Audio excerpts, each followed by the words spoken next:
날마다 쓰는 나의 신앙일기 TV 데일리 큐티 나무향기입니다. 오늘은 히브리서 8장 4절부터 5절을 묵상하겠습니다. 예수께서 만일 땅에 계셨더라면 제사장이 되지 아니하셨을 것이니 이는 율법을 따라 예물을 드리는 제사장이 있음이라. 그들이 섬기는 것은 하늘에 있는 것의 모형과 그림자라. 모세가 장막을 지으려 할 때에 지시하심을 얻음과 같으니 이르시되 삼가 모든 것을 산에서 내게 보이던 본을 따라 지으라 하셨느니라. 하나님은 법을 만드신 분이기 때문에 법을 지키시는 분이십니다. 사람들은 힘을 가지고 있으면 법 위에 군림하려고 합니다. 마치 법을 지키지 않아도 자기에게 아무런 문제가 일어나지 않는다는 특권이 자신을 높여주는 것으로 오해하는 것 같습니다. 과거 많은 왕들이 그렇게 법을 무시하고 자신에게 유리한 법을 만들어서 백성들을 지배하는 특권을 누렸기 때문에 사람들은 그것이 힘과 지위라고 생각하는 것 같습니다. 그러나 모든 왕의 왕이시며 모든 권세를 가지신 하나님께서는 법을 만드시고 그 법을 지키시는 분이십니다. 만일 하나님께서 법을 만드시고 그 법을 지키지 않으신다면 하나님은 범법자가 되시는 것입니다. 잠언 28장 21절은 사람의 낯을 보아주는 것이 좋지 못하고 한 조각 떡으로 말미암아 사람이 범법하는 것도 그러하니라 라고 말씀하고 있습니다. 정해진 규칙과 법을 어기는 것은 좋지 못하다고 분명히 말씀하고 있습니다. 또한 야고보서 2장 9절은 만일 너희가 사람을 차별하여 대하면 죄를 짓는 것이니 율법이 너희를 범법자로 정죄하리라 라고 말씀하고 있습니다. 하나님은 사람들에게 법을 만들어주신 분이시며 그 법을 기준으로 사람들을 심판하시는 분이십니다. 그러므로 하나님은 법을 지키십니다. 하나님께서 의로우시다고 말씀하시는 것이 바로 이것입니다. 하나님은 모든 법을 정확히 지키시는 분이십니다. 하나님께서 이스라엘 백성들에게 율법을 주셨습니다. 그 율법 가운데는 제사장이 되는 것에 관한 법이 들어있습니다. 제사장은 레위 지파 아론의 자손들에게 맡겨진 임무였습니다. 출애굽기 29장 9절은 아론과 그의 아들들에게 띠를 띄우며 관을 씌워 그들에게 제사장의 직분을 맡겨 영원한 규례가 되게 하라. 너는 이같이 아론과 그의 아들들에게 위임하여 거룩하게 할지니라 라고 말씀하고 있습니다. 하나님께서 이같이 법을 정하시고는 이 법을 어기면 범법자가 되실 수밖에 없으며 사람들을 율법을 기준으로 심판하실 수 없게 됩니다. 이것은 하나님이 될 수 없게 만드는 것입니다. 그러므로 주 예수님께서 이 세상에 계실 때 제사장이 되지 않으셨습니다. 주 예수님은 레위 지파 아론의 자손으로 태어나지 않으시고 유다 지파에서 태어나셨기 때문에 율법에 의하면 제사장이 되실 수 없었습니다.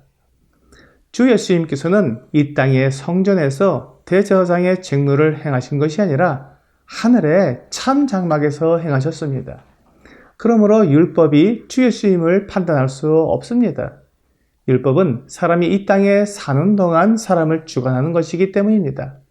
로마서 7장 1절은 형제들아 내가 법 아는 자들에게 말하노니 너희는 그 법이 사람이 살 동안만 그를 주관하는 줄을 알지 못하느냐라고 말씀하고 있습니다. 그렇기 때문에 우리 주 예수님께서 하늘에서 대제사장의 직무를 행하셔도 아무런 문제가 되지 않는 것입니다. 율법의 범위를 벗어났기 때문입니다. 멜기세덱의 경우도 마찬가지입니다. 율법이 이스라엘 백성들에게 주어지기 전에 멜기세덱이 제사장의 직무를 수행했기 때문에 아무런 문제가 되지 않았습니다. 아직 주어지지 않은 율법으로 멜기세덱을 판단할 수 없습니다. 마찬가지로 주 예수님은 이 땅에서 제사장이 되시지 않으셨기 때문에 율법으로 주님을 판단할 수 없습니다. 시내산에서 하나님께서 모세에게 성막을 만들도록 명령하시고 그 모든 제도와 규격을 알려주셨습니다.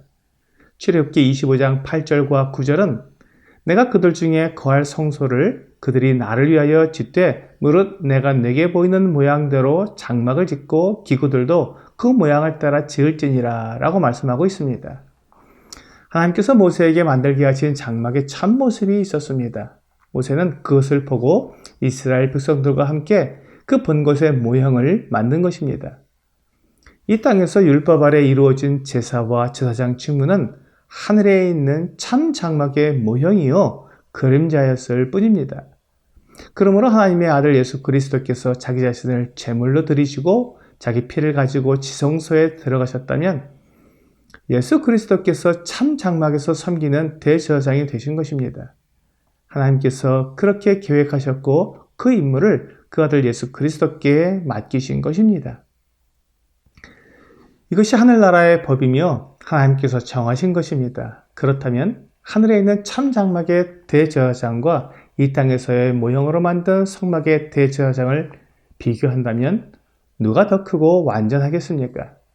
당연히 하늘에 있는 참 장막에서 섬기는 대제사장이 참 대제사장이시며 훨씬 더 크고 완전한 대제사장이심이 분명합니다. 이 세상에서 대제사장의 중보가 매우 큰 효력이 있었다면 하늘에서 참 장막에 들어가셔서 우리를 위해 중보하시는 주 예수님의 중보는 얼마나 큰 효력이 있겠습니까? 디모데전서 2장 6절은 하나님은 한 분이시요 또 하나님과 사람 사이의 중보자도 한 분이시니 곧 사람이신 그리스도 예수라 라고 말씀하고 있습니다. 우리 주 예수님은 하나님과 사람 사이의 완전한 중보자가 되시기 위해 사람이 되신 하나님의 아들이십니다. 그러므로 하나님과 사람 사이의 완전하고 유일한 중보자라고 말씀하고 있는 것입니다. 우리의 참 대제사장은 예수 그리스도 한 분뿐입니다. 그렇다면 나는 누구에게 속하여 하나님 앞으로 나아가기를 원하십니까? 이 땅에 연약하고 약점이 있는 대제사장에게 나를 맡겨서 나아가겠습니까? 아니면 하늘에 계시는 완전하고 거룩하신 참 대제사장에게 나를 의탁하고 하나님께 나아가겠습니까? 교회는 예수 그리스도를 기초로 하여 그 위에 세워진 참 성전입니다. 에베소서 2장 20절부터 22절은 너희는 사도들과 선지자들의 터 위에 세우심을 입은 자라. 그리스도 예수께서 친히 모퉁이 돌이 되셨느니라. 그의 안에서 건물마다 서로 연결하여 주 안에서 성전이 되어가고 너희도 성령 안에서 하나님이 거하실 처소가 되기 위하여 그리스도 예수 안에서 함께 지어져 가느니라 라고 말씀하고 있습니다. 오늘의 적용 질문을 보겠습니다. 모형으로 지은 참 장막과 참 장막 중에 나는 어느 장막에 속하기 원합니까?